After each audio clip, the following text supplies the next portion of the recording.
En son videomuzda breaker blok ve order bloklar üzerine örneklemeler yapmıştık. Şimdiki konumuz yine çok önemli konulardan bir tanesi olan mitigation blok. Şimdi önce bir çizim yapacağım order bloklar ve breaker bloklar üzerine. Piyasalarda biz nizami bir düşüş bekliyoruz değil mi? Her zaman bu smart money konsepti incelerken dip ve tepeler düşsün istiyoruz veya tam tersinde de yükselsin. Şimdi bu düşüşler olduğunda bu son nizami dipten sert yukarı kaçışlar, yani bu yatay üzerindeki market structure break, artık bu düşüşün dönüştüğü noktada bu market structure break oluştuğunda biz ne diyorduk? Sert kaçış olduğu için, her tepede maker satış yaptığı için ama en nihayetinde zarara girdiği için buraya bir alım emri koyuyordu. Mentalite buydu ve fiyatlar buraya geldiğinde sattığı malları geri toplayıp sıfıra sıfır fit bir şekilde yoluna devam etmek istiyordu. Çünkü tahtaya ikinci bir maker girmişti ve artık buradaki düşüşleri sonlandırıp fiyatı yukarı götürmek istiyordu. Fiyat buraya sektiğinde iki farklı maker ekibi tarafından bir alım noktası oluştuğu için burada, ki bu breaker blok, fiyatlar sert bir şekilde artık kaçıyordu. Buraya kadar bir problem yok. Aynı zamanda market structure break oluştuğu zaman düşüşün son nizami dibine de biz order blok diyorduk değil mi? Buradaki son satıcılı muma. Buraya da order blok diyorduk. Fiyatlar buraya gelmek isterse daha sonrasında buradan yukarı doğru sekeceğini düşünüyorduk. Farklı emarelerle destekleyerek işlemimizi alıyorduk. Şimdi burada hiçbir problem yok. Silelim burayı. Gelelim şimdi order blok çalışan arkadaşlarımız şöyle şeylere tanık oldu. Bize de geri dönütler geldi. Fiyatlar dip ve tepeler düşüyor. Nizami bir şekilde düşüyor. Bir noktada fiyat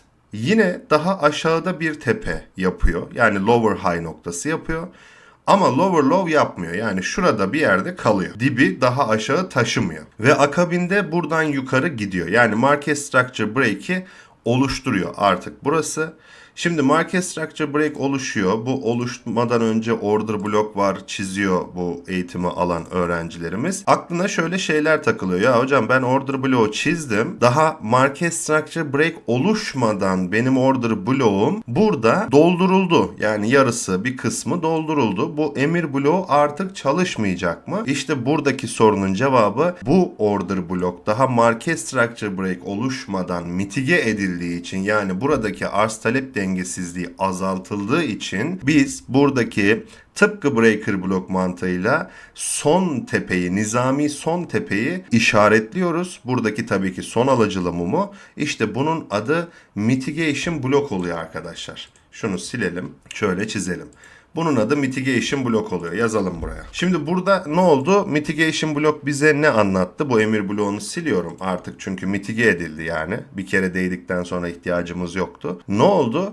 Tepelerden satış yapan maker'ımız kâra geçti fakat daha aşağıda bir dip oluşturamadı ve şunu anladı. Dedi ki ben bu fiyatları daha aşağı taşıyamıyorum. Belli ki yeni bir maker ekibi içeride ve fiyatları yukarı götürmek istiyor. Ancak o da elini belli etmiş oldu çünkü bunu daha aşağı taşıtmadan yukarı hareket ettirdi. Bu sebepten de artık alım emirleri giriyor bu noktaya. Bizim ilk satış yapan maker'ımız. İkinci maker zaten tahtayı yukarı götürmek istiyordu. Çünkü biliyoruz ki birbirlerinden sürekli parça koparmaya çalışıyorlar. En nihayetinde baktığımızda burada iki tane alım emri oluşmuş oldu. Ve fiyatlar daha sonrasında buraya geldiğinde yine breaker blok mantığıyla bu alım sebepleriyle sert bir şekilde yukarı gitmesini bekleriz. Mitigation bloklar bizim bu işimize yarar. Mitigation zaten azaltma, doldurma gibi anlamlara gelebiliyor. En nihayetinde dipteki bu arz talep dengesizliğinin azaltıldığı, doldurulduğu bir nokta olduğu için breaker blok değil de artık mitigation blok diyoruz. Bunların ikisi çok karışıyor. O yüzden dikkat ediyoruz. Eğer bu daha aşağıda olsaydı ve sert kaçış olsaydı burası breaker bloktu. Ama bu daha aşağıda bir dip yapamadığı için, yani satışlar güçsüz geldiği için ve akabinde market structure break oluştuğu için bunun adı mitigation blok oldu. Şimdi bir de bunun tersine bir bakalım. Çizimleri bir kaldıralım. Fiyatlar yukarı doğru, dipler ve tepeler yükselecek şekilde ilerliyor. Burada bir problemimiz yok. Şimdi buradan sert bir kırılım geldiğinde zaten hemen biz ne yapıyorduk? Bir market structure break noktamız var diyorduk. Artık oynatma listesinde pek çok kez bunları yazdığımız için tekrarlamıyorum. Yeni gelen arkadaşlarımız da muhakkak oynatma listesi olarak sırayla izlesin. Şimdi burada market structure break oluştuğu zaman sert kaçış oldu. Her dipten alım yapan maker'ımız biraz biraz kârdayken artık zarara geçti ve bu zarara geçtiği için bizim buradaki son satıcılı mumumuz, yani en son alım yaptığı nokta Maker'ın, artık yine aynı Maker tarafından satış yaptığı noktaya dönüştü. Çünkü zarar etmemesi gerekiyor.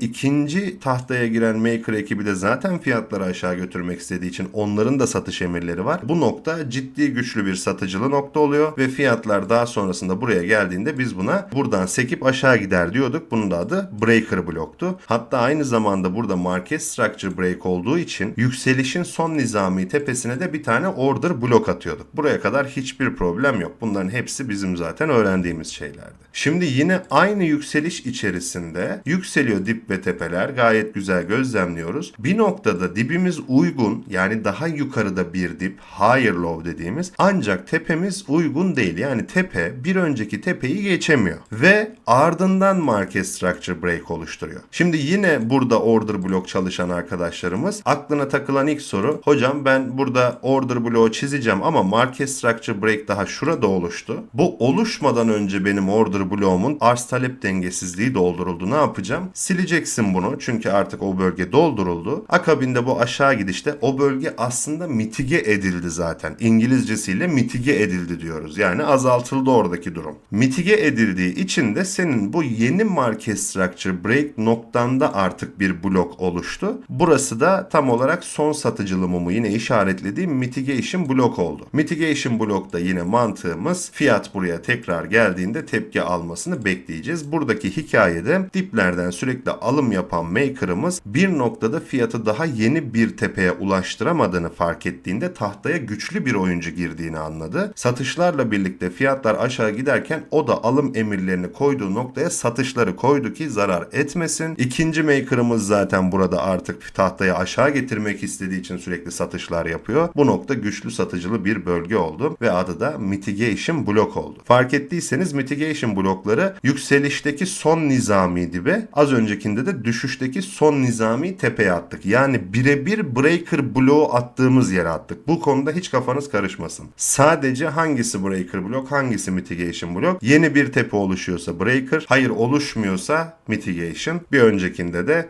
yeni bir dip oluşuyorsa breaker, oluşmuyorsa mitigation blok diyoruz ve fiyatların bu noktadan aşağı sekmesini bekliyoruz. Tabii şu tarz durumlarla da karşılaşabilirsiniz. Burada yeni bir tepe oluşturmadı. Dibi doğruydu. Şimdi dipleri de bozmuyor. Devam ediyor bu şekilde. Burada böyle zikzaklı bir yapı yapıyor sürekli. Zikzaklı bir yapı. Arkadaşlar bu nokta oluştuğunda, yani tepeyi kırmadı, dibi kırmadı. Böyle bir yatay sürece girdiğinde aslında iki Maker'ın yön tayini üzerine bir savaşı olduğunu anlıyoruz. Bu savaş ne zaman ki aşağı yine kırılırsa, yani şuradaki yükselişin Market Structure Break etkisiyle bozulmasını gözlemlersek, en nihayetinde diyelim ki buradan bozuldu.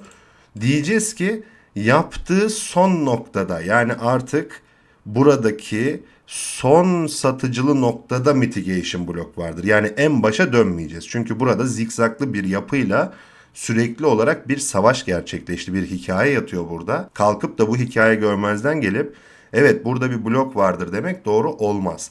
Buradaki alım satımlar birbirleriyle savaştı ve en nihayetinde burada Market Structure Break oluştuğu anda ben zaten bu dibe çizgi atıyorum, diyorum ki bu MSB noktasıdır.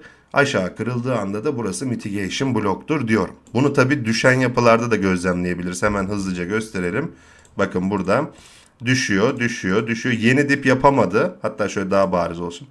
Çıktı, her şey güzel. Yeni dip yapamayıp burada daha yukarıda bir dip yaptı. Tepe uygun. Bu sefer bu dip ve tepe arasında zikzaklı bir şekilde gidip geliyor. Bir konsolidasyon başladı. Aslında bir savaş başladı. Bu ne zamanki yukarı kırılır ve MSB noktası oluşturur. Önce siz zaten Market Structure Break'i belirliyorsunuz. Belirlediğiniz noktaya da diyorsunuz ki mitigation blok var diyorsunuz.